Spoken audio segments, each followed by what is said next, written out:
Well, no, I'm more concerned about what we're doing, why they're getting those chances, you know? Like, so for me, like, I didn't like the start of our game, then I liked our game for quite a while, and then I just thought we got, like, we didn't defend with enough urgency. Like, we're playing teams, like, I want this to be these games against teams playing with desperation, okay? St. Louis, this game, Montreal, they're not just going to roll over and go away, right? So it's really good practice for us because like they're playing must-win games, which is what every playoff game is, right? So it's for me, it's really good practice for our team to, we play good for a while, we build a lead, or we don't, like against St. Louis, and we need to come back. It's good practice for us in these situations to work our way through their defending, to solve their defending, to keep creating scoring chance and try to score goals. And when they're on pushes, it's good practice for us to handle it the right way and defend the right way, right? And I didn't think like St. Louis we take the penalties. Tonight we get casual with the defending. So I haven't really loved our team's response here over these. Um, what is not how we're going to handle it in the playoffs, right? So that's what's frustrating to me. I get it. Like we know kind of where we're sitting. It's not must-win games for us. The season's dragging on, but the playoffs are still 7 games away, and we're look like tonight we were taking a break already. It seems like maybe more of an issue with the lack of intensity than attention to detail. I think it's both. Yeah, I think they go hand in hand. A lot of the lack of attention to detail tonight from me on the defending side of things at times during the game, and at times we're really good.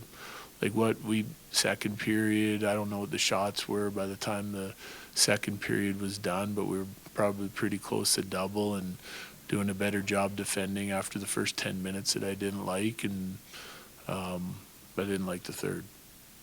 What kind of, how did you choose your shooters in the shootout? I just go on by like some of the analytics that we have. Yeah. Colton's got a good track record. Coyle is like our best and shot a lot. Scored a big goal the other day. Now I've always liked Val in him. When it was 2-0, it felt like maybe there wasn't enough offensive juice. Is that you always say like they defend hard, but then come both the offense comes. So that's sort of what you saw that was happening in the first. I think it takes a certain amount of determination and intensity to create offensive scoring chances and execution, and then it takes that and more to defend, right? And the defending part's no fun, but it's a necessity in this game. And so for me, like we didn't create as much as we normally do tonight because I didn't think the intensity was there. Like some of the details missing on that side of it too, and the intensity wasn't where it needed to be against a desperate hockey team. Not trying to make an excuse for it, but it is an unusual situation compared to the past couple of years where you guys are a little stuck in a spot. It seems that you can't go too far up, you can't fall back. Is it difficult to create a sense of urgency when it's just not very present? Yeah, I mean, I think it is. I mean, they all look at the standings and know the standings, and you win a handful of games here, and you probably stay ahead of St. Louis, and if there's like the likelihood of catching Dallas is kind of gone now, so that's the challenge. But I think there's things we can work on, right? Like as a coach, you want, like I understand it, I just don't like it. Looking at Connor has had 3 goals now in the last 4 games and has one of the better possession lines tonight. Yeah. Is that a line that's maybe separate in the conversation in terms of bringing energy? No question. Yeah, no question. They were great. I really liked that line. I thought they did a nice job creating the chances, suppressing the chances. They worked extremely hard as they always do. But we need that from everybody. You said in the same thing you thought the team shooting was off. Did you feel that kind of was also part of the Yeah, I think so. Like we did some good things on the offensive side of it. Didn't get rewarded. I didn't think we went to the net quite as hard as we did against St. Louis. I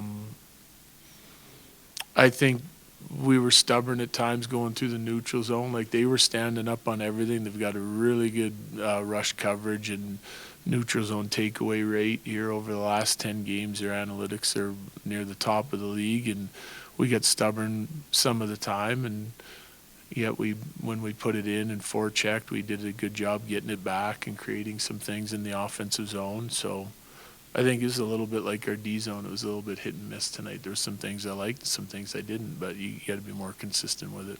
You last one, sweet? Obviously not the result you guys wanted, but McKinnon reaches 110 points for a third straight year. Cale Makar, they're the only guys to do that since Gretzky. Just what can you say about his greatness? Nothing that I haven't said all the time before. Yeah.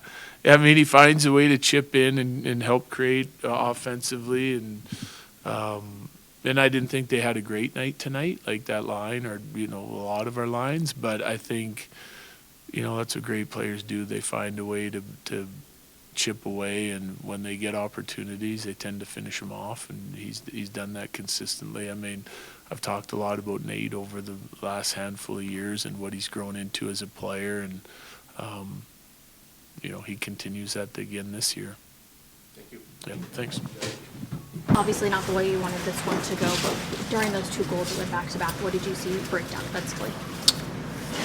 Yeah, just tough one on the net front. A lot of guys around the crease, and then we talked in the intermission just about controlling the neutral zone, being better, managing pucks better, and just getting to the neutral zone turnover and pulling back our net. So that's just how it goes, and teams are tending to capitalize on our small mistakes right now, our mistakes that aren't happening very often, but again, it's playoff hockey, so. What small mistakes can you identify there? Well, for myself, I just can't turn the puck over and let them have a 2-on-1, so yeah. Only 3 goals these last 2 home games. What do you guys need to do to create more scoring opportunities? I mean, it's coming. It's not like we're not generating anything. We're in and around the net. We've had some good chances. We just got to find a way to put it in the net, and yeah. Bednar Connor has 3 goals in the last 4 games. What have you seen and how he's elevated that one lately? Yeah. When he's using his feet and that line's using their feet, they're a really good line, and they've been playing well lately, and this has been playing really well. So, yeah. This game is a little reminiscent of the Dallas game here at home. What was maybe different about the way you were able to get a handle on that game?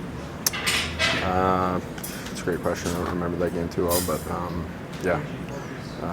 Going back to tonight, just we got to find a way to keep that energy alive on us in the third there, and a couple lapses, and it's going to happen. But again, it's playoff hockey right now. We got to find a way to manage that.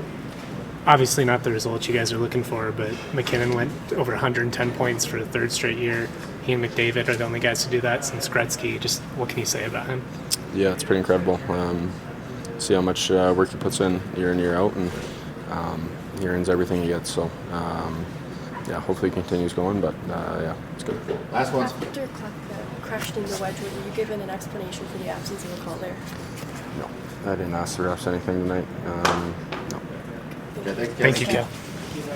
We're just trying to win every game, so yeah, we are where we are, but end of the day, I just say at this time of year it's about closing those games out, winning the games, and getting ready for the playoffs, and that's what it's all about.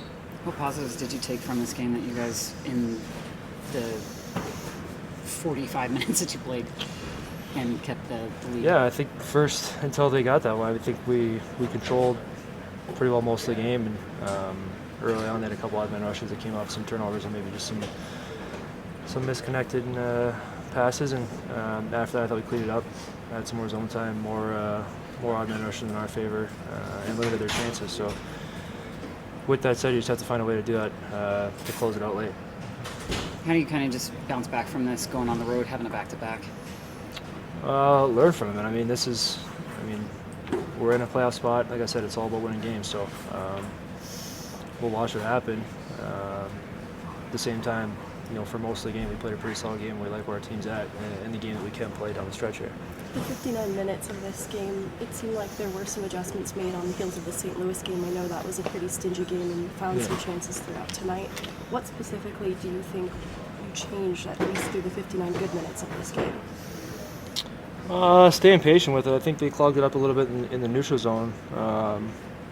We had to kind of hunt some pucks down and get some more on the forecheck and some turnovers that way. And be patient for our rush chances. We're capable of generating offense a number of different ways up and down the lineup. So